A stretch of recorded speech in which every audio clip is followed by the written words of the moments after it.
നാമത്തിൽ സ്നേഹവന്ദനത്തെ അറിയിക്കുന്നു. मसीह में सभी प्रिय भाई बहनों को प्रभु में प्रेम का वंदना मिलता हूँ. ഇന്ന് രാവിലെ നമ്മുടെ പ്രിയ സഹോദരൻ ടോമി ബ്രദറും നമ്മുടെ പോൾ ബ്രദറും സുഷ്മ സിസ്റ്ററും ഒക്കെ ആരോഗ്യവരായിരിക്കുന്നു എന്നുള്ളത് കർത്താവിന്റെ നാമത്തിൽ ആയിരം സ്തോത്രവും നന്ദി അറിയിക്കുന്നു. इसी सवेरे अवस्थे में भाई टॉमी ब्रदर और पॉल ब्रदर और सुषमा सिस्टर सब लोग मसीह में इस तरह है और यहाँ पर अभी हमारे बीच में प्रस्तुत भी है, एकदम तंदुरुस्त अवस्थे में भी है. इसके लिए मैं प्रभु को मैं धन्यवाद देना चाहता हूँ. ഇന്ന് രാവിലെ നമുക്ക് കർത്താവിനെ ആരാധിക്കുന്നതിനുള്ള ബന്ധത്തിൽ നമ്മളൊരു വാക്യം 1 കോരിന്ത്യർ അതിന്റെ 14 അധ്യായം 32 വാക്യത്തിൽ നിന്ന് വായിക്കുന്നു. आज का सवेरे का मनन के लिए हम लोग पहला कोरिन्थिय उसका 14 अध्याय उसका 32 में हम पढ़ते हैं. फर्स्ट कोरिन्थियंस 14:32. ഇങ്ങനെയാണ് വായിക്കുന്നത്. ദൈവം കലക്കത്തിന്റെ ദൈവമല്ല, സമാധാനത്തിന്റെ ദൈവമത്രേ. उसमें पर कोई पढ़ेंगे 14 का 32. और भविष्यद्वक्ताओं की आत्मा भविष्यद्वक्ताओं के वश में है. उसका 14 का 32 में 14 वर्स 30. ओके 33 हाँ 33 का 33 पढ़ना. क्योंकि परमेश्वर का आत्मा गड़बड़ी का नहीं परंतु शांति का परमेश्वर है. बस बस बस बस പ്രൈസ് ദി ലോർഡ്. അതാണ് നമ്മൾ ഇന്ന് ചിന്തിക്കുന്നത്. तो आज हम वो वाक्य को हम जोर देने वाले हैं. നമ്മുടെ ദൈവം എങ്ങനെയുള്ളവനാണ് എന്ന് ആദ്യം നമ്മുടെ എല്ലാ സാഹചര്യങ്ങളിലും നമ്മളൊന്ന് ഗ്രഹിച്ചറിയണം. हमारा परमेश्वर किस प्रकार का परमेश्वर है ये हम हमारा परिस्थितियों के द्वारा हमें पहचानना होना चाहिए. ഈ ലോകത്തിൽ ഈ ലോകം ഒരു കലക്കത്തിന്റെ ലോകമാണ്. സമാധാനത്തിന് വിരുദ്ധമായ ഒരു ലോകത്തിലാണ് നമ്മൾ ജീവിക്കുന്നത്. क्योंकि ये दुनिया जो है एकदम गड़बड़ी से भरा हुआ दुनिया है, यानी कि ये दुनिया में कोई शांति नहीं है, सब अशांति से भरा हुआ दुनिया के बीच में हम जी रहे हैं. ഈ പ്രതികൂല സാഹചര്യത്തിൽ ദൈവത്തിന്റെ സമാധാനം കൊണ്ട് ജീവിക്കുന്ന ഒരു കൂട്ടം ജനമാണ് സഭ. और इस सारे परिस्थितियों के बीच में कलीसिया एक ऐसा झुंड है, मंडली एक ऐसा झुंड है जो प्रभु का शांति के द्वारा जीता है. അപ്പോൾ ഏതെങ്കിലും ഒരു വ്യക്തി ഈ ഭൂമിയിൽ സമാധാനം അനുഭവിക്കുന്നെങ്കിൽ അത് ദൈവത്തിന്റെ മഹത്വമാണ്. കാരണം ഈ സമാധാനം കലക്കമുള്ള ലോകത്തിൽ സമാധാനം ഉണ്ടാക്കിയത് ദൈവമാണ്. അതാണ് നമ്മുടെ ദൈവം സമാധാനത്തിന്റെ ദൈവമാണ്, കലക്കത്തിന്റെ ദൈവമല്ല.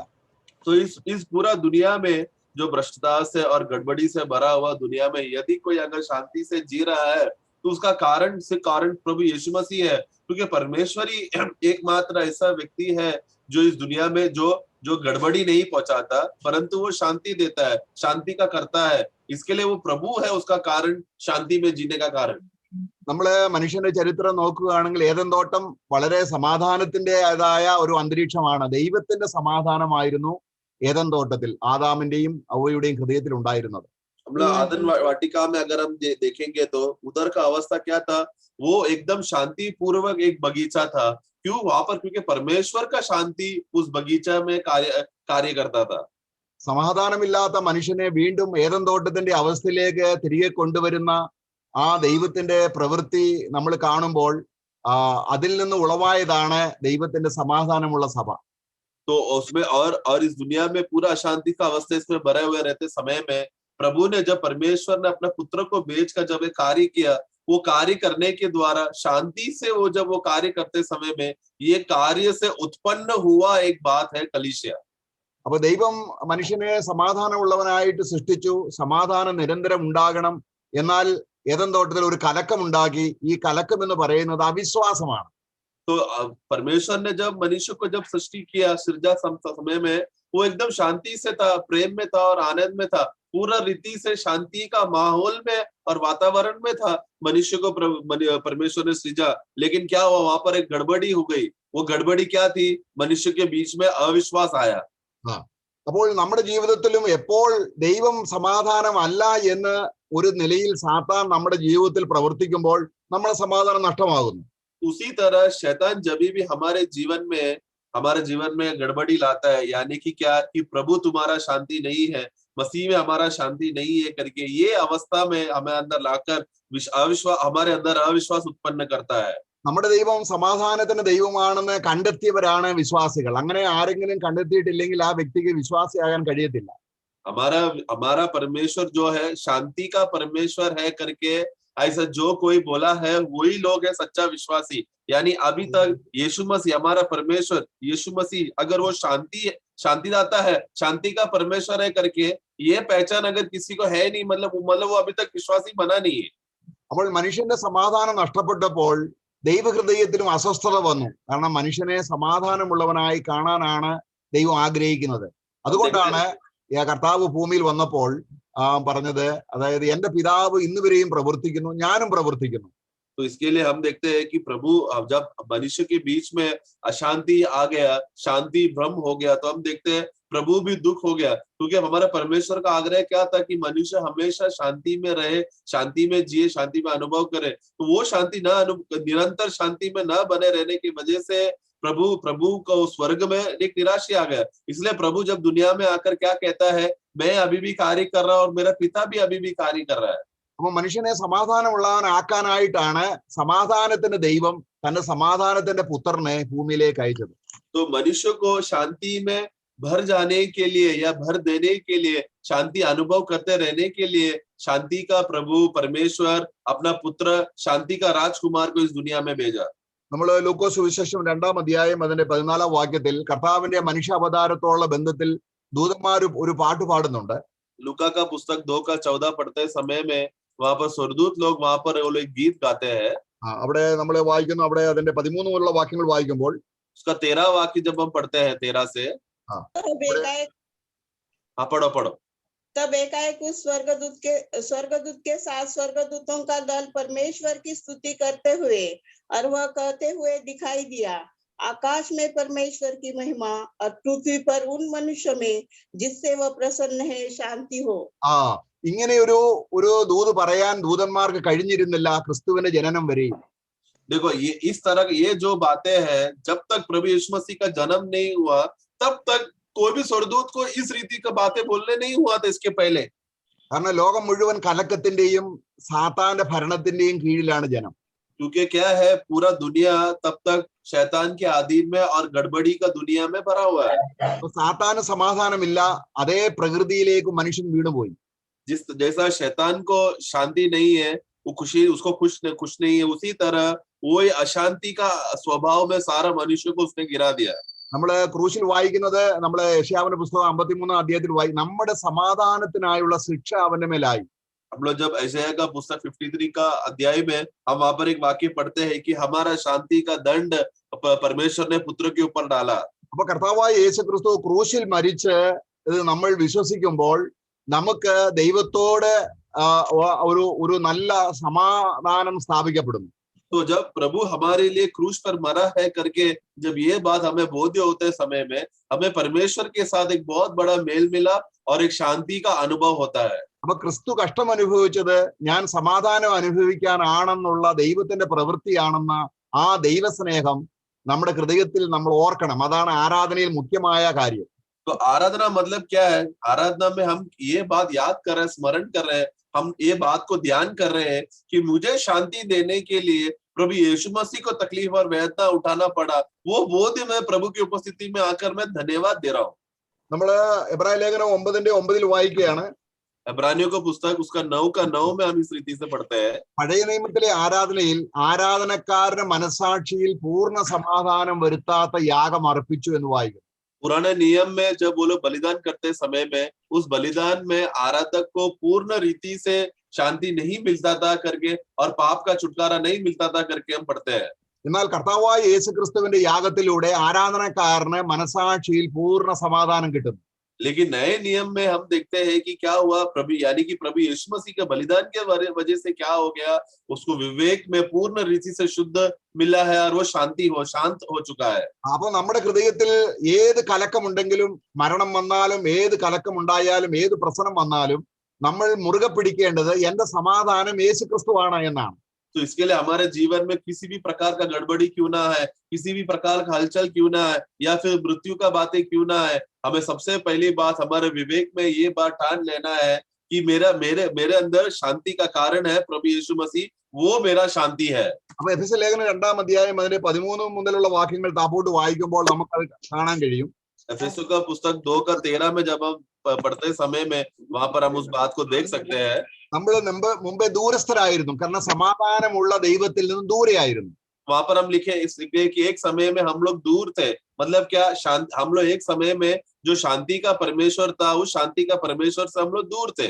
എന്നാൽ യേശുക്രിസ്തു ചിന്തിയ രക്തത്തിന്റെ അടിസ്ഥാനത്തിൽ, അവൻ സമാധാനം ഉണ്ടാക്കിയതിന്റെ അടിസ്ഥാനത്തിൽ നമ്മൾ സമീപസ്ഥരായി എന്ന് പറഞ്ഞാൽ ഈ സമാധാനമുള്ള ദൈവത്തിന്റെ സ്വന്തമായി തീർന്നു ഇപ്പോൾ.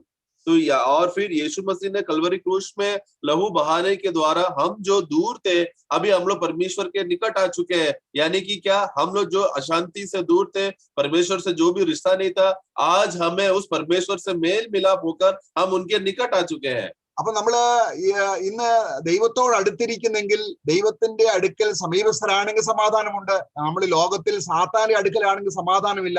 രണ്ട് യാഥാർത്ഥ്യമാണ്. ഒന്ന്, ഒരു ലോക മനുഷ്യനെ സംബന്ധിച്ചിടത്തോളം അവൻ സാത്താനോട് അടുത്തിരിക്കുന്നത് കൊണ്ട് ദുഷ്ടന് അവന് ഹൃദയത്തിൽ സമാധാനമില്ല എന്ന് ദൈവം പറയുന്നു. तो इसके लिए अभी दो प्रकार का झुंड एक बन चुका है। एक है जो शैतान का झुंड और परमेश्वर का झुंड। इन दोनों का खासियत क्या है? जो प्रभु के निकट है वो लोग प्रभु का शांति का और आनंद में निवास कर रहे हैं। जो शैतान के निकट में है वो लोग अभी भी दुनिया में अशांति में जी रहे हैं। जैसा वचन कहता है कि दुष्ट के मन में शांति नहीं, ऐसा यहोवा कहता है। അപ്പൊ നമുക്ക് ദൈവത്തോട് സമാധാനം ഏതെന്തോട്ട് ഇല്ലാതെ പോയത് എങ്ങനെയാണ്? പാപനിമിത്തമാണ്. हम जानते हैं ना कि हम लोग परमेश्वर के उपस्थिति में रहते समय में आदम और हव्वा को वो लोग अशांति हो गए। वो लोग में शांति क्यों निकल गया? क्योंकि पाप के प्रवेश करने की वजह से। അപ്പൊ ആ പാപത്തിന് പരിഹാരം വരുത്താനാണ് മശിഹാ തമ്പുരാൻ മനുഷ്യനായി ഭൂമിയിൽ ജനിച്ചത്. उस पाप में से हल निकाल कर हमें परमेश्वर के साथ मेल मिलाप करने के लिए प्रभु यीशु मसीह मनुष्य रूप धारण लेकर आकर हमें मेल किया। അപ്പോൾ ഏതെങ്കിലും ഒരു വ്യക്തി യേശുവിനെ കർത്താവും രക്ഷിതാവുമായി സ്വീകരിക്കുമ്പോൾ അവന്റെ ഉള്ളിൽ സമാധാനം വരികയാണ്. इसके लिए जो कोई भी पापी यीशु को प्रभु और मसीह करके स्वीकारता है, उसके अंदर शांति रहता है। കാരണം അവൻ ക്രൂശിൽ ചൊരിഞ്ഞ രക്തം കൊണ്ട് സമാധാനം ഉണ്ടാക്കി എന്നാണ് ഇപ്പോൾ നമ്മൾ വായിച്ചത്. क्योंकि हम पढ़ते हैं कि वो क्रूस में लहू बहाने के द्वारा दोनों भागों को उसने मेल किया। എന്ന് പറഞ്ഞാൽ ദൈവത്തോടുള്ള വേർപാട് നടിച്ചവർ ഇടിച്ചു കളഞ്ഞു. तो उसने जो हमें बीच में जो दूरियां थी, जो एक दीवार था हमारे बीच में, उसको उसने तोड़ दिया। യേശു കർത്താവിന്റെ ശരീര തകർച്ചയിലൂടെ നമുക്ക് ദൈവത്തെങ്കിലേക്ക് മക്കൾ എന്ന നിലയിൽ പ്രവേശനം ലഭിച്ചു. यीशु मसीह का शरीर क्रूस में अर्पण करने की वजह से हम लोग जो दूर थे परमेश्वर के निकट हुआ। सिर्फ उतना ही नहीं, बल्कि अभी से हम परमेश्वर के बच्चे कहलाए जाए, इस रीति का कार्य प्रभु ने कलवरी क्रूस में किया।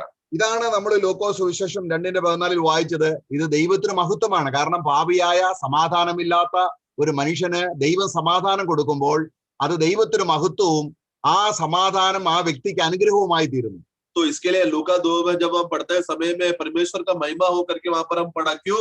क्योंकि हम जैसे दुष्ट पापी और परमेश्वर से दूर रहने वाले लोगों को परमेश्वर ने निकट लाकर हमें शांति और मेल मिलाप किया, इसलिए ऐसा महान कार्य किया, इसलिए परमेश्वर का महिमा हो। जब परमेश्वर का महिमा होते समय में परमेश्वर ने क्या किया? वो महिमा का आशीष हम लोगों को भी दिया, जिसकी वजह से हमें शांति है।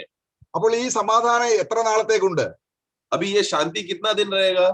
ദൈവം സർവദാ ഉള്ളത് കൊണ്ട്, എന്നേക്കും ഉള്ളത് കൊണ്ട് ദൈവത്തിന് സമാധാനം എന്നും ഉണ്ട്. जब तक परमेश्वर जिंदा है, क्योंकि परमेश्वर सर्वदा है, इसलिए उनका शांति भी सर्वदा है। അതുകൊണ്ടാണ് നമ്മുടെ ജീവിതത്തിൽ എല്ലായ്പ്പോഴും ഏത് പ്രതികൂല സാഹചര്യങ്ങൾ വരുമ്പോഴും ഈ സമാധാനത്തിൽ നമ്മൾ ഉറച്ചു നിൽക്കും. കാരണം സമാധാനം ഭൗമിക വസ്തുക്കളിൽ കൂടി അല്ല വരേണ്ടത്. इसके लिए हमें इस दुनिया में जीते समय में कोई भी परिस्थिति क्यों ना हो, हमें हमेशा शांति का दशा में मसीह में रहते समय में शांति में रहना है। हमारा शांति का कारण कोई संसार का कोई वस्तु के आधार पर नहीं रहना चाहिए, उस पर निर्भर नहीं रहना चाहिए। നമ്മുടെ അപ്പനിലോ അമ്മയിലോ ഭാര്യയിലോ നമ്മുടേതായിരിക്കുന്ന സ്വത്തുക്കളിലോ നമ്മുടെ ശരീരത്തിലേക്കൊക്കെ നോക്കി നമ്മൾ സമാധാനമുള്ളവരായി ഇരുന്നാൽ അതിനൊക്കെയും ഭ്രംശം വരും. അത് താൽക്കാലികമാണ്, അത് നശിച്ചു പോകും. എന്നാൽ ദൈവം തരുന്ന സമാധാനം ദൈവമുള്ള കാലത്തോളം ഉള്ളത് കൊണ്ട് ഈ വിധമായ ഭൗമിക വസ്തുക്കളെ വിട്ടിട്ട് യഥാർത്ഥത്തിലുള്ള ദൈവപുത്രനായ ക്രിസ്തുവാണ് എന്റെ സമാധാനം എന്ന് നമ്മൾ ഉറച്ചു വിശ്വസിക്കുമ്പോൾ ആ സമാധാനം എപ്പോഴും നമ്മുടെ ഹൃദയത്തിൽ നിലനിൽക്കും. आमेन। इसके लिए हमारा माता पिता भाई बहन बंधु मित्र, हमारा जमीन जायदाद, यहाँ तक कि मेरा खुद का शरीर में अगर मैं आश्रय कर उस पर भरोसा कर जीऊंगा और उस पे शांति में अगर प्राप्त करने का कोशिश करूंगा, तो प्रियो मैं आपको बताना चाहता हूँ, उसमें एक भ्रम आ सकता है, वो एक धोखा है। क्योंकि ये सब बातों को कुछ भी अगर गड़बड़ हो गया तो हम लोग अशांत हो जाते हैं, हम लोग दुख हो जाते हैं, निराश हो जाते हैं, क्योंकि ये सब कुछ समय की बातें हैं, वो कुछ सदा टिकने वाला बात नहीं है। लेकिन हमारा परमेश्वर जो है वो सदा का परमेश्वर है। वो परमेश्वर में कभी भ्रम नहीं होता, कमी नहीं होता, कभी गड़बड़ नहीं होता, वो सदा रहने वाला परमेश्वर है। इसलिए मसीह में रहने वाले लोगों में शांति भी सदा निवास करता है। നമ്മൾ 2 തെസ്സലോനിക്ക ലേഖനം 3:16 വായിക്കുമ്പോൾ दूसरा थिस्सलुनीय 3:16 में हम पढ़ते हैं, അവിടെ നമ്മൾ വായിക്കുന്നുണ്ട്, उधर हम पढ़ते हैं 2 തെസ്സലോനിക്കർ 3:16 3:16, अब जो प्रभु जो शांति का सोता है, आप ही तुम्हें सदा और हर प्रकार से शांति दे। प्रभु तुम सबके साथ है। നമുക്ക് കർത്താവ് നമ്മളോട് ഉണ്ടെങ്കിൽ, കാരണം നമ്മുടെ കർത്താവ് മനുഷ്യാവതാരം ചെയ്തപ്പോൾ അവനെ കുറിച്ച് വായിക്കുന്നത് അവൻ ഇമ്മാനുവേൽ, ദൈവം നമ്മോട് കൂടെ സർവ്വതകാലം. इसलिए हम देखते हैं कि अब परमेश्वर प्रभु अगर हमारे साथ रहे तो वहां पर देखो, जब प्रभु का जन्म के विषय में होते समय में उसका नाम इम्मानुएल रखना, क्योंकि वो अभी सदा के लिए अभी हमारे साथ निवास करने वाला वो प्रभु है। അപ്പൊ നമ്മള് സ്നാനപ്പെട്ട് കയറി വരുമ്പോൾ മത്തായിയുടെ സുവിശേഷം അതിന്റെ 28 അധ്യായത്തിന്റെ 19 വായിക്കുന്നുണ്ട്, ഞാൻ സദാകാലവും നിങ്ങളോട് ഉണ്ട്, എല്ലാ കാലവും നിങ്ങളോട് കൂടെ ഉണ്ട്. इसलिए मत्ती का पुस्तक 28वां अध्याय में प्रभु क्या कहता है, जो कोई भी विश्वासियों के साथ, ये बपतिस्मा लेके आने के बाद विश्वासियों के साथ प्रभु क्या कहता है कि मैं सदा दुनिया के अंत तक मैं तुम्हारे साथ हूं करके। അപ്പൊ ഇവിടെ നമ്മൾ വായിക്കുകയാണ് 3-ാം അധ്യായത്തിന്റെ 16-ാം വാക്യത്തിൽ സമാധാനത്തിന്റെ കർത്താവായവൻ, കാരണം യേശു ക്രിസ്തു സമാധാനത്തിന്റെ ദൈവമാണ്, സമാധാനത്തിന്റെ കർത്താവാണ്. 2 തെസ്സലോനിക്കറാണോ? ഇപ്പൊ നമ്മൾ വായിച്ചില്ലേ 2 തെസ്സലോനിക്കർ 3:16 വായിക്കുന്നത് സമാധാനത്തിന്റെ ദൈവവും നമ്മൾ നേരത്തെ വായിച്ചു. ഇവിടെ സമാധാനത്തിന്റെ കർത്താവ് നമ്മൾ നേരത്തെ വായിച്ചത് എന്താണ്? നമ്മള് 1 കൊരിന്ത്യർ 14:32 നമ്മുടെ ദൈവം കലക്കത്തിന്റെ ദൈവമല്ല, സമാധാന ദൈവമാണ്. ഇവിടെ വായിക്കുകയാണ് നമ്മുടെ കർത്താവായ യേശു ക്രിസ്തു സമാധാനത്തിന്റെ കർത്താവാണ്. हाँ, हमने अबे जब 1 कोरिन्थियों 14 अध्याय में जब पढ़ते समय में वहां पर हमने एक बात देखा, हमारा वो परमेश्वर शांति का परमेश्वर है करके वहां पर हमने पढ़ा था। और यहाँ पर दूसरा थिस्सलुनी 3:16 में हम पढ़ते समय में वो शांति का सोता है, यानी कि हमारा प्रभु वो शांति का प्रभु है करके, प्रभु जो शांति का सोता है, यहाँ पर प्रभु को वो शांति का दर्जा दिया गया है। അപ്പൊ അതാണ് കർത്താവ് നമ്മളിൽ കർത്തൃത്വം നടത്തുമ്പോഴാണ് ഈ സമാധാനം നമുക്ക് അനുഭവിക്കുന്നത്. तो ये शांति का अनुभव, ये सोता कब हमारे अंदर कार्य करता है? जब ये प्रभु का प्रभुत्व हमारे अंदर कार्य करता है तब। അത് എന്റെ മുഖം ഏറ്റുകൊണ്ട് എന്നോട് പഠിപ്പീൻ, എന്നാൽ നിങ്ങളുടെ ദേഹികൾക്ക് സമാധാനം കിട്ടുമെന്ന് നമ്മൾ വായിക്കുന്നുണ്ട്. हम लोग वचन में पढ़ते हैं कि मेरा जुआ तुम लोग उठाओ तो तुम्हारे प्राणों में तुमको शांति मिलेगा।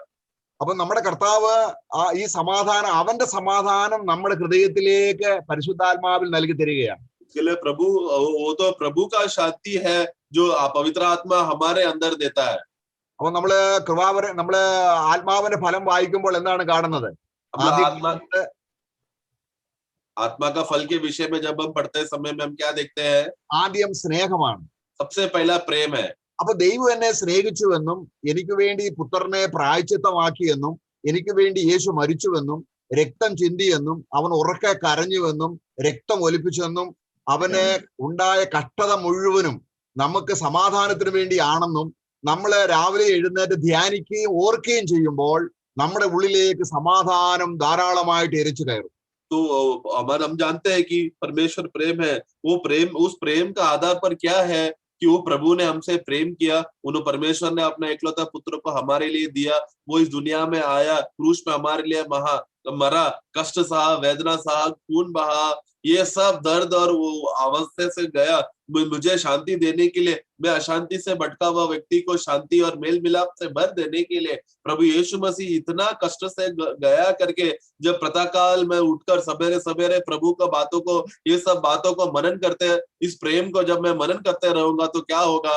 प्रभु का शांति से मैं भर जाऊंगा। അപ്പം ദൈവസ്നേഹമാണ് അടിസ്ഥാനം.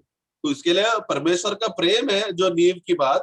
നാം ദൈവസ്നേഹം, അതാണ് ഞാൻ വരുന്നത് വരെയും എന്റെ ഓർമ്മയ്ക്കായി നിങ്ങൾ ഇത് ചെയ്യണമെന്ന് കർത്താവ് സ്ഥാപിച്ചപ്പോൾ നമ്മള് മേശയിൽ ഓർക്കുന്നത് കർത്താവ് എനിക്ക് വേണ്ടി മരിച്ചതും എനിക്ക് വേണ്ടി കഷ്ടമനുഭവിച്ചതും എനിക്ക് വേണ്ടി ഈ രീതിയിൽ നിലകൊള്ളാൻ ആരും ഉണ്ടായിരുന്നില്ലെന്നും എന്റെ പാപം എടുത്തു മാറ്റാൻ ആർക്കും കഴിയത്തില്ലെന്നും അത് യേശു കൃപയോട് ചെയ്തു എന്നൊക്കെ അറിയുമ്പോൾ നമ്മുടെ ഉള്ളം ദൈവസ്നേഹം കൊണ്ട് നിറയുകയാണ്. इसके लिए हम लोग इसलिए हफ्ते का पहला दिन जब खास रूप में इकट्ठा होते हैं समय में क्या है, प्रभु का वापस आने तक प्रभु का याद में, उसका यादगार में हमें प्रभु को बने रहना है, उनका मृत्यु को याद करना है, क्योंकि वो मृत्यु के द्वारा हमें क्या क्या लाभ हुआ, क्या क्या फायदा हुआ, प्रभु ने क्या क्या कार्य किया है करके, ये सब बातें हमें मनन करते समय में, वो मृत्यु का वो उसका बात मनन करते समय में क्या हो गया, हमें उसको आशीष मिलता है, उसका शांति हमारे अंदर बहता है। നമ്മള് സങ്കീർത്തനം 63:5 വായിക്കുകയാണ്. ദാവീദ് ഒരു മരുഭൂമിയുടെ അവസ്ഥയിലാണ് ആയിരിക്കുന്നത്. भजन संगीता 63 का 5 जब हम पढ़ते समय में वहां पर हम देखते हैं कि दाऊद जो है एक मरुभूमि, एक जंगल का अवस्था में वहां पर हम पढ़ते हैं. 63 ടൈറ്റിൽ അത് പറയുന്നുണ്ട്. वो 63 का जब उसका शीर्षक में पढ़ेंगे तो हम देखते हैं അവൻ മരുഭൂമിയിലായിരുന്നപ്പോൾ ചമച്ചത്. वो उधर हम लिखते हैं, उसमें इस तरह लिखा है कि जब वो जंगल में था तब ये भजन लिखा. പക്ഷെ അത് രാത്രിയിൽ ആ കാട്ടിൽ കിടന്നുറങ്ങിയപ്പോൾ परंतु जब वो जंगल में रात को जब वो सो रहा था खाट के ऊपर, ആ കിടക്കയിൽ അവിടെ കാട്ടിൽ കിടക്കുകയൊന്നുമില്ല. പക്ഷെങ്കിൽ അവൻ അവിടെ കിടക്കുമ്പോൾ അവൻ പറയുകയാണ്, രാത്രിയിൽ ഞാൻ നിന്നെ ധ്യാനിക്കുകയും നിന്നെ ഓർക്കുകയും ചെയ്തപ്പോൾ. तो उसका वाक्य 6 पढ़ेंगे. जब मैं बिछोने पर पड़ा तेरा स्मरण करूंगा, तब रात के एक एक पहर मैं तुझ पर ध्यान करूंगा. देखो ये रात का समय है, उनको अभी उस समय क्या बिस्तर है, क्या सुविधा है, कुछ नहीं मालूम, लेकिन वो रात को स्मरण करने की बात कर रहा है और रात को ध्यान करूंगा करके कहता है. ऐसा करते समय में എന്താണ് അവന്റെ ദേഹി എങ്ങനെയാണ്? तब उसका प्राण को क्या हो गया? അവന്റെ ദേഹി അത് അങ്ങനെ ചെയ്യുമ്പോൾ മജ്ജയും മേധസ്സും കൊണ്ടെന്ന പോലെ തൃപ്തിയും സന്തോഷവും കൊണ്ട്, കാരണം ദൈവസ്നേഹം ഓർക്കുമ്പോൾ ഹൃദയത്തിൽ സന്തോഷവും സമാധാനവും ഉണ്ടാകുന്നു. बाकी 5 पढ़ेंगे. मेरा जीव मानो चर्बी और चिकने भोजन से तृप्त होगा और मैं जय जयकार करके तेरी स्तुति करूंगा. तो ये सब मनन करने का फायदा हो गया दाऊद को. जब वो मनन किया तो वो परमेश्वर से तृप्त हो गया, उस मनन की बातों से वो तृप्त हो गया. അപ്പൊ പഴയ നിയമത്തിൽ പൂർണ്ണ സമാധാനം വരുത്താൻ കഴിയാത്ത യാഗങ്ങൾ അർപ്പിച്ചപ്പോൾ പോലും മനുഷ്യൻ ദൈവത്തിന്റെ സ്നേഹത്തെ ഓർക്കുകയും ധ്യാനിക്കുകയും ചെയ്തപ്പോൾ പെട്ടെന്ന് ദൈവത്തിന്റെ ആത്മാവിൽ അവരുടെ ഹൃദയം സന്തോഷം കൊണ്ട് നിറഞ്ഞു.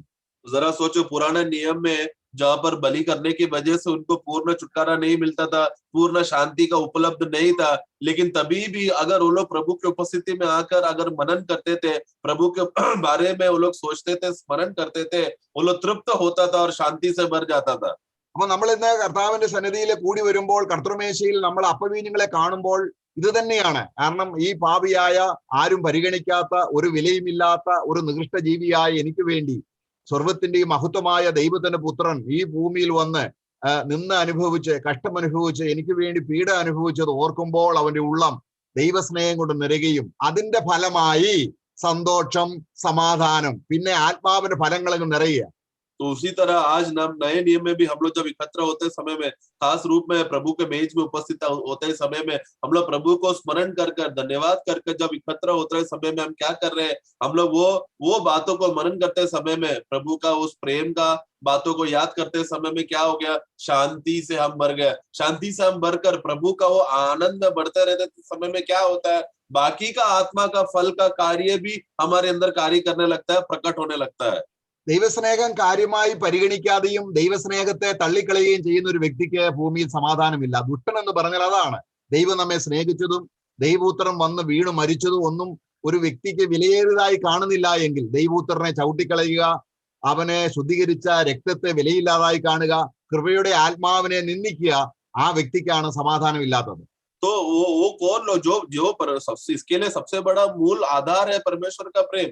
जो व्यक्ति परमेश्वर का प्रेम को ग्रहण नहीं करता, समझ नहीं सकता परमेश्वर का प्रेम किस रीति से हमारे लिए कार्य किया है, ये सब बातें उसको अगर वो उसमें विश्वास नहीं है तो फिर वो विश्वास ही नहीं है, वो दुष्ट है. जब वचन कहता है कि यहोवा कहता है कि दुष्ट का मन में शांति नहीं है, वो क्यों है? क्योंकि वो परमेश्वर का प्रेम को जानता नहीं. वो हमेशा परमेश्वर को पुत्र को रौंदते रहेगा. परमेश्वर का वचन का वाचा जिसको उसको परमेश्वर से मेल मिलाप किया है उसको मूल्य नहीं देगा, वो पवित्र आत्मा का ठट्टा उड़ाएगा, ये सब बातें करते रहेगा और ऐसा व्यक्ति के अंदर जीवन में कभी उसको शांति नहीं रहेगा. അപ്പോൾ ഒരു വിശ്വാസി എന്ന് പറയുന്നത് യേശുവിന്റെ ജീവൻ പ്രാപിച്ചവനാണ്. യേശുവിന് എന്തെല്ലാം ഉണ്ടോ അതിൽ പങ്കാളിയായി തീരുന്നവനാണ് വിശ്വാസി. परंतु जब विश्वासी बोलते समय में वो कौन है जिसने प्रभु को अपनाया है, मसीह का भाग है उसमें, और जो कुछ मसीह का है वो सब उसका मिरास है, उसका हक है। അവൻ സമാധാനം ഉണ്ടാക്കിക്കൊണ്ട് പിതാവിന്റെ മടിയിൽ പിതാവിന്റെ വലത്തുഭാഗത്ത് ഇപ്പോൾ നമുക്ക് വേണ്ടി പ്രാർത്ഥിപ്പാൻ, നമ്മുടേതായിരിക്കുന്ന ക്ലേശങ്ങളിൽ നമുക്ക് വേണ്ടി പ്രാർത്ഥിപ്പാൻ അവൻ ഉള്ളത് എത്രയോ സമാധാനം. ക്രൂശിൽ സമാധാനം ഉണ്ടാക്കുക മാത്രമല്ല, ഇപ്പോൾ നമ്മുടെ സമാധാനത്തിന് വേണ്ടി പ്രാർത്ഥിക്കുകയും ചെയ്യുന്നു. तो वहां पर प्रभु क्रूस पर मरकर हमारे लिए जो शांति बनाया है, वो उतना कार्य बनाकर दिया है, उतना ही नहीं बल्कि वो पिता के दाहिने ओर भी जाकर बैठा है। जो क्रूस में जो हमें शांति का श्रोता है, वो खुलने के बाद प्रभु ने क्या किया, अभी हम लोग सदा शांति में बने रहने के लिए पिता की उपस्थिति में दाहिने ओर बैठकर हमारे लिए मध्यस्थी भी कर रहा है। അപ്പൊ നമുക്ക് ക്രൂശിൽ മരിച്ച യേശു ക്രിസ്തു സമാധാനത്തിന്റെ കർത്താവാണ്. क्रूस में मरा हुआ जो यीशु है वो शांति का प्रभु है। അവൻ ഉയർത്തെഴുന്നേറ്റ് തന്റെ സഭയ്ക്ക് വേണ്ടി അവൻ മധ്യസ്ഥ ചെയ്യും. നമ്മള് എബ്രായ ലേഖനം 7-ാം അധ്യായത്തിൽ നമ്മൾ വായിക്കുന്നുണ്ട്. इब्रानियों का पुस्तक 7वां अध्याय में हम वहां पर हम पढ़ते हैं एक बात को, നമുക്ക് വേണ്ടി ഇന്ന് സമാധാനത്തിന്റെ നിലനിൽപ്പിന് വേണ്ടി പ്രാർത്ഥിക്കുന്ന മശിഹ തമ്പുരാൻ മഹാപുരോഹിതൻ, അവന്റെ പേരിന് അതിന്റെ 7-ാം അധ്യായത്തിന്റെ 2-ാം വാക്യത്തിൽ വായിക്കുന്നുണ്ട്. उसका 7 का 2 में वहां पर हम पढ़ते समय में हमारे लिए जो शांति और मेल मिलाप और आनंद का वो पूरा रीति से हमें मिलने के लिए वो प्रतिदिन हमारे लिए मध्यस्थी करता है। ये प्रभु का नाम के विषय में वहां पर हम देखते हैं।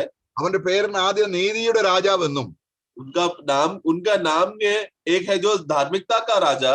ഇത് പറഞ്ഞാൽ അവൻ നീതി നടത്തി. നമ്മളെ റോമലേഖനം അതിന്റെ 3-ാം അധ്യായം 24-25 കാരണം തന്റെ പുത്രനിൽ വിശ്വസിക്കുന്ന ഏവരും നീതീകരിക്കപ്പെടുവാൻ ക്രിസ്തു ഇന്ന് നീതിയായി നമുക്ക് വന്നിരിക്കുകയാണ്. तो उसका वो क्या हम देखते हैं, रोमियो का पुस्तक 3 अध्याय 24-25 में पढ़ते समय में परमेश्वर का धार्मिकता को उस कलवरी क्रूस में वो प्रेम को, वो धार्मिकता को प्रकट करके दिखाया है यीशु मसीह क्रूस पर मरकर। तो अभी वो इसीलिए वो कौन है, वो धार्मिकता का राजा है। എന്ന് പറഞ്ഞാൽ ദൈവം പാപത്തെ കണ്ടച്ച് കളയത്തില്ല എന്നും പാപത്തെ ശിക്ഷിക്കുമെന്നും, എന്റെ പാപത്തെ ശിക്ഷിച്ചതാണ് കാൽവരി ക്രൂശ് എന്നും, അങ്ങനെ ദൈവം നീതി നടപ്പാക്കി, അങ്ങനെ നീതിയും സ്നേഹവും വെളിപ്പെടുത്തത് നമ്മൾ കാണുമ്പോൾ അവൻ നമുക്ക് ശാന്തിയുടെ രാജാവായി നമുക്ക് അനുഭവമാകുകയാണ്. तो मतलब क्या है, परमेश्वर जब पाप को देखते समय में उसको अनदेखा नहीं करता है, हालांकि चलो ठीक है पाप हो गया चलेगा बोलकर चलने दो करके ऐसा आंखें बंद नहीं करता, बल्कि जिधर भी पाप देखा उस पाप को वो कठोरता से, वो न्याय से, धार्मिकता से उसके ऊपर न्याय कर और इंसाफ दिलाता हुआ परमेश्वर है। वही है कलवरी क्रूस में पिता परमेश्वर ने पुत्र के द्वारा हमारे लिए किया। और ये सब बातें कर देखते समय में वो जो लोग ये देखता है कि परमेश्वर धार्मिकता का राजा है और अब पाप के ऊपर वो न्याय करेगा, वो और जो जिसके अंदर से ये छुटकारा मिल जाता है कि अब उसके ऊपर न्याय नहीं है, उनके अंदर शांति कार्य करता है। അപ്പൊ അതുകൊണ്ട് നമ്മള് എബ്രായ ലേഖനം 7-2 ശരിക്കും വായിക്കണം. അവിടെ പറയുന്ന ഗ്രാമർ ആദ്യം first being by interpreted king of righteousness, ആദ്യം അവൻ നീതിയുടെ രാജാവ്. നീതി നടത്തിയോ? റോമലേഖനം 8-ാം അധ്യായം 24-25 വാക്യം വായിക്കുമ്പോൾ അവൻ നീതി നടപ്പാക്കി എന്ന് പറഞ്ഞാൽ ഭാവിയെ ദൈവം ന്യായം വിധിച്ചതാണ് കാൽവരി ക്രൂശ്. അപ്പോൾ അവൻ നീതിയുടെ രാജാവാണ്, അല്പം നീതിയല്ല. വിശ്വസിക്കുന്നവർക്ക് ലഭിക്കുന്ന നീതിയാണ് കർത്താവായ യേശു ക്രിസ്തു. तो इसके लिए वहां पर वो इब्रानियों के पुस्तक 7 का 2 में पढ़ते समय में वहां पर एक शब्द जो खास बात उठाकर वहां पर कहा गया है, जो उसका व्याकरणों को शब्दों को जो हमें ध्यान से रखना है, वो ये है कि यह पहले अपना नाम का अर्थ है। तो वो सबसे पहला जो उसका नाम का अर्थ जो प्रकट हुआ था वो है वो धार्मिकता का राजा, धर्म का राजा, यानी धार्मिकता का राजा। यानी परमेश्वर ने अपना धार्मिकता का मांग जो मनुष्य के ऊपर किया था वो प्रभु यीशु मसीह ने पूरा किया, जो सारा मनुष्य जात के सामने प्रकट होकर पाप का जो अंत करना था वो अंत परमेश्वर ने अपने पुत्र पर देकर हमें धर्मी ठहराने के लिए, हम मसीह में धर्मी हो जाने के लिए, परमेश्वर की उपस्थिति में हम लोग धार्मिकता करके गिना जाने के लिए प्रभु यीशु मसीह कलवरी क्रूस पर मरा करके, जो रोमियो 3 का 24-25 में भी हम पढ़ते हैं। അതാണ് ആദ്യം അവൻ നീതിയുടെ രാജാവ്. तो ये बात हम देखते हैं, ये बात पहला हुआ। ഇനിയിപ്പോ നമ്മൾ അവിടെ തന്നെ ഈ വാക്യം വെച്ചുകൊണ്ട് നമുക്ക് റോമലേഖനം 10:3 പറയാണ്, യഹൂദന്മാർക്ക് എന്തുകൊണ്ട് സമാധാനം കിട്ടിയില്ല? यही बात को उंगली को रखते हुए रोमियो का पुस्तक 10वां अध्याय में हम वहां पर जाते हैं। वहां पर हम देखते हैं कि क्यों यहूदी लोगों को शांति नहीं मिला। അവര് 10:3 വായിക്കുന്നു. 10 का 3 में हम पढ़ते हैं, അവർ ദൈവത്തിന്റെ നീതി അറിയാതെ, കാരണം യേശു ക്രിസ്തുവാണ് ദൈവത്തിന്റെ നീതി എന്നറിയാതെ സ്വന്തം നീതി സ്ഥാപിപ്പാൻ നോക്കുക. कि वहां पर उधर देखो, क्योंकि वह परमेश्वर की धार्मिकता को अनजान होकर, तो परमेश्वर का धार्मिकता का अनजान हो गया मतलब क्या है? परमेश्वर का धार्मिकता कौन है? प्रभु यीशु मसीह है। ये बात यहूदी लोग जानते ही नहीं है कि यीशु मसीह परमेश्वर का धार्मिकता है करके। वो लोग अभी भी इसमें अनजान है, ये लोग नहीं जानते।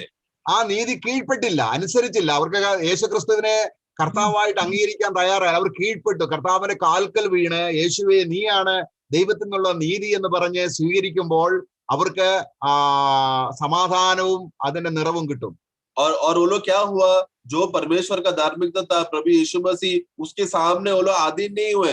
वो लोग परमेश्वर को पहचान भी नहीं सके। अगर पहचान नहीं हुआ, अनजान रहने की वजह से क्या हुआ, वो लोग उस पर अधीन नहीं रह पाए, जिसकी वजह से परमेश्वर का कार्य उनके ऊपर नहीं हो पाया।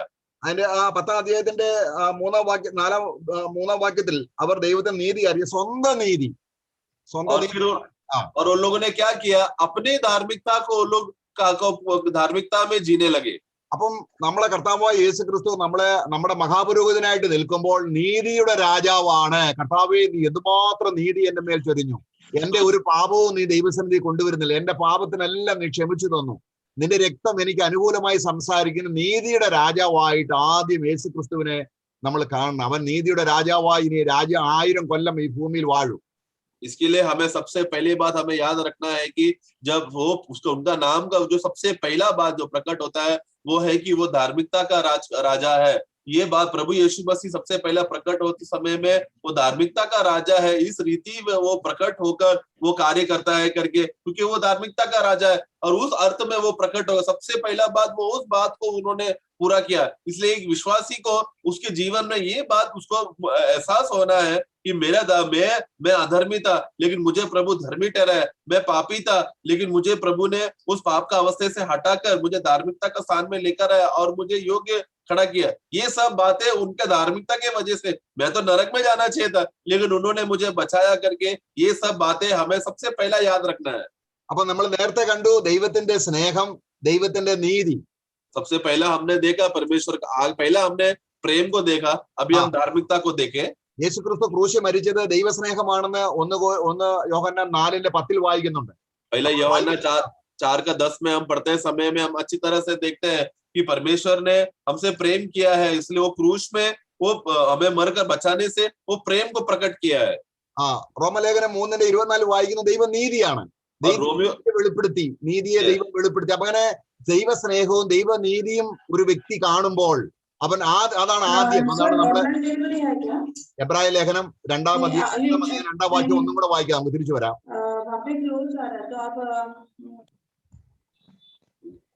വാക്യം പിന്നെ പറയാം, ലാസ്റ്റ് വേഴ്സ് ഏതാ?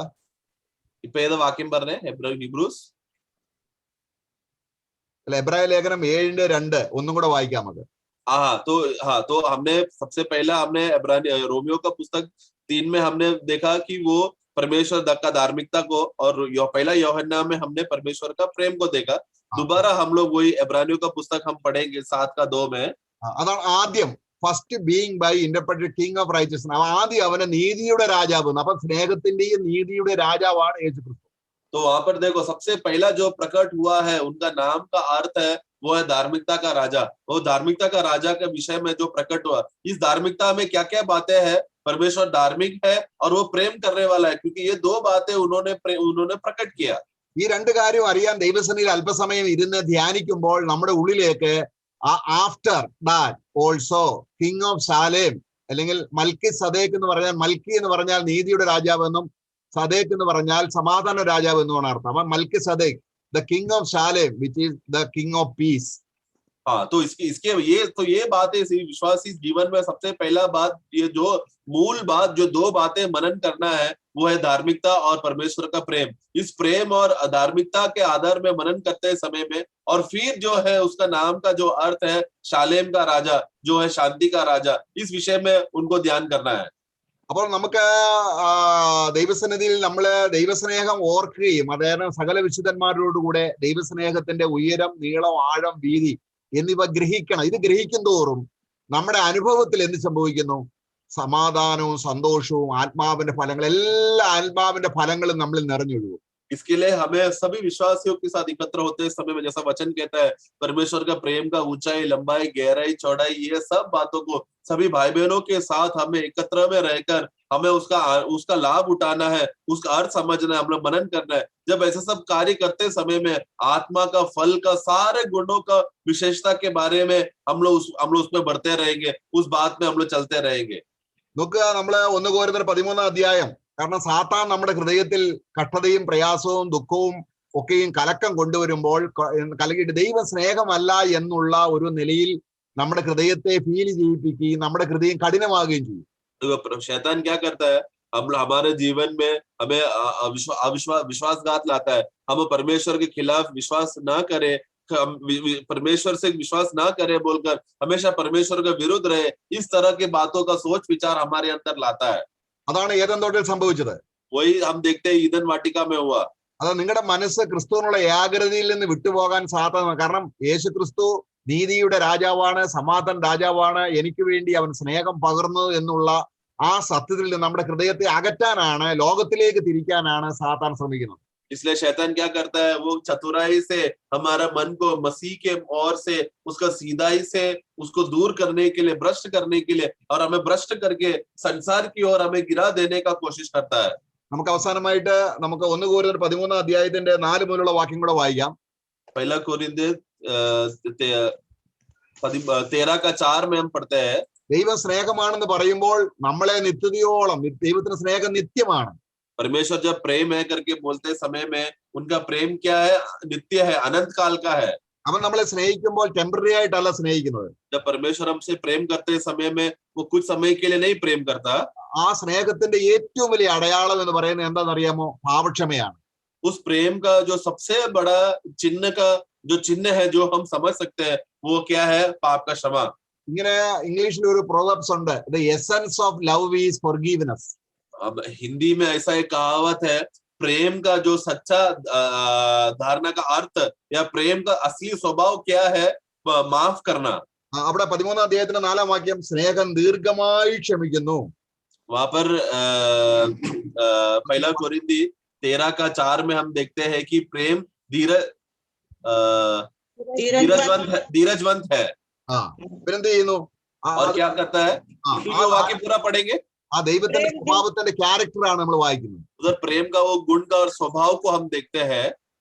प्रेम धीरजवंत है और कृपालु है, प्रेम डाह नहीं करता, प्रेम अपनी बढ़ाई नहीं करता और फूलता नहीं। बस സ്നേഹം ചീർക്കുന്നില്ല, അയുഗമായി നടക്കുന്നില്ല, സ്വാർത്ഥത അന്വേഷിക്കുന്നില്ല, ദേഷ്യപ്പെടുന്നില്ല, ദോഷം കണക്കിടുന്നില്ല, അനീതിയിൽ സന്തോഷിക്കുന്നില്ല. എന്നിട്ട് പറയാണ് സത്യത്തിൽ സന്തോഷിക്കുന്നു. 5 और 6 पढ़ेंगे। वह अनरीति नहीं चलता, वह अपनी भलाई नहीं चाहता, झुंझलाता नहीं, बुरा नहीं मानता, कुकर्म से आनंदित नहीं होता, परंतु सत्य से आनंदित होता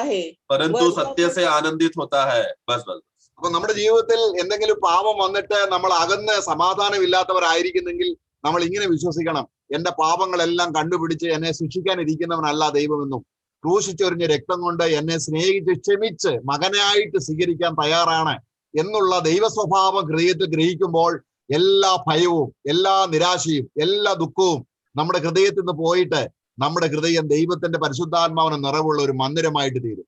Amen. तो इसलिए जब हम अपने आप में हम लोग परखते समय में, देखते समय में, हम जब हमारे अंदर पूरा पाप और गलतियां दिखते समय में, तब हमें क्या सोचना है? देखो, ये परमेश्वर एक दिन मेरा सारा पापों को ढूंढ कर खींच कर मुझे नरक में लेके जाएगा, ऐसा नहीं, बल्कि ये मेरा सारा पापों को उसने क्षमा किया है और क्रूस पे उसने मुझे चुकता किया है, मुझे क्षमा करके, मुझे माफ कर अपने पुत्र को बलिदान करके मुझे छुड़ा कर मुझे आजाद किया है करके, ये है, इसमें सबसे बड़ा परमेश्वर का प्रेम है। और उस प्रेम में वो हमें भरकर, शांति से भरकर रखा है। ये एक विश्वासी को सच्चा शांति से भरता है। നമ്മുടെ കർത്താവ് ശിഷ്യന്മാരെ പിരിയുന്നതിന് മുമ്പ് യോഹന്നാന്റെ സുവിശേഷം 14 അധ്യായത്തിൽ പറയാണ്, നിങ്ങളുടെ ഹൃദയം കലങ്ങി പോകരുത് എന്ന് പറഞ്ഞാൽ അത് കൺഫ്യൂഷൻ ആകരുത്, അത് കലങ്ങരുത്. इसके लिए प्रभु ने अपने चेलों को जब एकत्र होकर बुलाया था, अब वो चेलों को खास रूप से कहता है, इकट्ठा करके कहता है, तुम लोग का मन विचलित ना हो, यानी कि गड़बड़ी में ना होना, तुम लोग कंफ्यूज ना होना, विचलित ना हो। ദൈവത്തിൽ വിശ്വസിപ്പീൻ എന്ന് പറഞ്ഞാൽ ദൈവം സ്നേഹമാണെന്ന് വിശ്വസിപ്പീൻ. परमेश्वर पे तुम विश्वास करो। क्या विश्वास करना है? परमेश्वर प्रेम है करके ये बात तुम लोग विश्वास करो, तुम लोग व्याकुल ना हो। അവന്റെ പുത്രനായ ക്രിസ്തുവും സ്നേഹമാണെന്ന് വിശ്വസിപ്പീൻ. और परमेश्वर का पुत्र प्रभु यीशु मसीह भी प्रेम है, ये भी तुम लोग विश्वास करो। ഇതാണ് നമ്മള് യോഹന്നാന്റെ സുവിശേഷം 17:3 കർത്താവ് പ്രാർത്ഥിക്കും പറയാണ്, പിതാവേ ഏകസത്യ ദൈവമായ നിന്നെയും നീ അയച്ചിരിക്കുന്ന യേശു ക്രിസ്തുവിനെ അറിയുന്നത് തന്നെ ജീവൻ. അപ്പൊ ദൈവ സ്നേഹമാണെന്നും ആ സ്നേഹത്തിന്റെ കാരണം കൊണ്ടാണ് പുത്രൻ വന്ന് മരിച്ചതെന്നും ഗ്രഹിക്കുമ്പോൾ അത് ജീവനാണ്. ഈ ജീവനാണ് സമാധാനം, ഈ ജീവനാണ് സന്തോഷം, ഈ ജീവനാണ് നമ്മുടെ എല്ലാ നിലയിലും പരിശുദ്ധാത്മാവ് നമ്മുടെ ഹൃദയത്തിലേക്ക് പകരുന്നത്. യോഹന്ന 17:3 पढ़ेंगे। योहन्ना का सुसमाचार 17:3। और अनंत जीवन यह है कि वे तुझे एकमात्र सच्चे परमेश्वर को और यीशु मसीह को जिसे तूने भेजा है जाने। तो हमें जानना है, हमें जानते समय में परमेश्वर को जानना, पुत्र को जानना, उस परमेश्वर ने क्या क्या पुत्र के द्वारा किया है करके जानते समय में सबसे पहला क्या होगा, वो अनंत काल का जीवन से हम भर जाएंगे। ये अनंत काल का जीवन बोला तो ये एक छोटी बात नहीं है, उस जीवन के अंदर ही सारी बातें भरा हुआ है। ये अनंत काल का जीवन में ही प्रेम है, इस अनंत काल का जीवन में ही आनंद है, उसी में ही शांति है। जो प्रभु को जानेगा वो सब बातों को जान लेगा। फिर കർത്താവിനെ ആരാധിക്കുന്ന സമയം ടേബിൾ മീറ്റിംഗ് എന്ന് പറയുന്നത് വിശുദ്ധന്മാരെല്ലാവരും കൂടെ ചേർന്ന് ഈ ദൈവസ്നേഹത്തിന്റെ ഉയരവും നീളവും ആഴവും അറിയാൻ ഗ്രഹിക്കുകയാണ്. അത് ഗ്രഹിച്ച് നന്ദി പറയുകയാണ് ദൈവത്തിന്. देखो प्रभु मेज का आराधना मतलब क्या है? प्रभु मेज रखकर लोग आराधना करते समय में मतलब क्या है? एक या दो जन आराधना कर रहे हैं ऐसा नहीं है प्रियो, बल्कि सभी भाई बहन लोग इकट्ठा होकर, सभी भाई बहन लोग मिलकर, सभी भाई बहन लोग साथ में रहकर एक मन होकर प्रभु का प्रेम का ऊंचाई, लंबाई, गहराई, चौड़ाई ये सब लोग साथ में मिलकर ग्रहण करें। यही है सच्चा आराधना जो हम लोग प्रभु मेज के सामने इकट्ठा होकर हम लोग करते हैं। നമ്മള് ഈ സ്നേഹം പങ്കിടുമ്പോൾ അതിനകത്ത് ഒരു നല്ല കാര്യവും കൂടി ഉണ്ട്. എന്താണ്? കർത്താവ് മേഘത്തിൽ വന്ന് നമ്മളെ പെട്ടെന്ന് ആകാശത്തിലേക്ക് എടുക്കും. तो जब इस बात में हम लोग रहते समय में, ऐसा आराधना करते रहते समय में, ऐसे समय में हमारे लिए एक अच्छा खबर भी है, एक गुड न्यूज भी है। वो क्या है कि हम जैसे हम लोग बैठते रहेंगे, हम लोग ये आशा भी कर रहे हैं कि हमारा प्रभु बहुत जल्दी आएगा, बादलों में आएगा और हमें ले जाएगा। നമ്മൾ വിശ്വാസത്താൽ കണ്ടുകൊണ്ട് ദൈവം സ്നേഹമാണെന്നും കൃപയുള്ളവനാണെന്നും വിശ്വാസത്തിൽ കണ്ട് ആരാധിച്ച ദൈവത്തെ കണ്ണുകൊണ്ട് കാണുമ്പോൾ നമ്മൾ ആനന്ദിച്ച് തുള്ളി പറയും, പിതാവേ അവിടുത്തെ ഓമനപുത്രനും നീയും എത്രത്തോളം സ്നേഹമാണെന്ന് ഞങ്ങൾ ഭൂമിയിൽ വെച്ച് വിശ്വസിച്ചു. ഇപ്പോൾ നിന്റെ ആത്മാവിൽ നീ ആ ദൈവത്തെ കണ്ട് സന്തോഷിപ്പാൻ, ഞങ്ങളുടെ സ്വന്തം പിതാവിനെ കാണാൻ കിട്ടിയ അവസരം അത് നമുക്ക് പറഞ്ഞു തീരാനാവാത്ത ആനന്ദം കൊണ്ട് അന്നേരം നിറയും. तो आज जो सच्चा विश्वासी लोग जो सच्चा मन से अपने आप को नम्र कर और कलीसिया सभी भाई बहनों के साथ एकत्र रहकर कलीसिया में एक मन रहकर वो संगति का आनंद उठाने वाले लोग, वो आज हम लोग सब लोग विश्वास की नजरों से देखते हैं, लेकिन उस दिन जब प्रभु बादलों में आएगा ये विश्वासी लोग, वो लोग प्रभु को अपने असली आंखों से देखेंगे। वो लोग देखकर बोलेंगे, हे अब्बा पिता हम धन्यवाद करते हैं, एक समय में हम लोग विश्वास के द्वारा देख रहे थे, लेकिन अभी हम हमारा आंखें देख रहे हैं किस तरह आपने अपना एकलौता पुत्र के द्वारा हमारे लिए जो कार्य किया, हमारे लिए जो प्रेम का अवस्था बताया और ये इतना बड़ा संगति दिया। हे प्रभु हम आपको तभी भी धन्यवाद देते थे, अब देखो आज भी हम आपको धन्यवाद देते जा रहे हैं बोलकर वो पूर्ण रीति से उनका आनंद पूरा हो जाएगा। ഇത് തന്നെയാണ് നമ്മുടെ സുപ്രധാന ദിനം. നാളെ ഒരാഴ്ച അടുത്തൊരാഴ്ച നമുക്ക് ഉണ്ടോ എന്ന് പറയാൻ പറ്റില്ല. यही इसलिए ये आज का दिन यहोवा ने हमको दिया है, आज ही का दिन हमें जीना है। कल का दिन, कल का हफ्ता रहेगा क्या नहीं हम नहीं बोल सकते, हमें मिलेगा क्या मालूम नहीं। Praise the Lord. നമുക്ക് കർത്താവിന്റെ ദാസനോടും നാസിക്കിലുള്ള വിശുദ്ധന്മാരോടും കൂടെ ഈ രാവിലെ സമയം കിട്ടിയ നല്ല സന്ദർഭത്തിന് സ്തോത്രം. നമ്മുടെ പിതാവ് എത്ര നല്ലവനാണ്, അവന്റെ പുത്രമുഖാന്തരം ഇന്ന് സമാധാനം അനുഭവിപ്പാൻ ദൈവം നമ്മളെ സഹായിച്ചല്ലോ. എല്ലാ മഹത്വവും ദൈവത്തിന്, പുത്രന്റെ നാമത്തിൽ ആമേൻ. इसलिए मैं प्रभु को धन्यवाद देना चाहता हूँ कि प्रभु ने हमें इतना अच्छा और उत्तम और श्रेष्ठ संगति प्रभु ने हमको दिया, सभी भाई बहनों को इकट्ठा करके खास रूप में नासिक कलीसिया के साथ ये अच्छा संगति दिया और प्रभु का दास को और सभी भाई बहन लोगों को मसीह में मैं प्रेम में मैं याद करता हूँ। प्रभु ने हम लोग को इतना अच्छा आशीष संगति देकर मसीह में हमें आनंद से भर दिया, इसके लिए धन्यवाद। Praise the Lord. आमीन।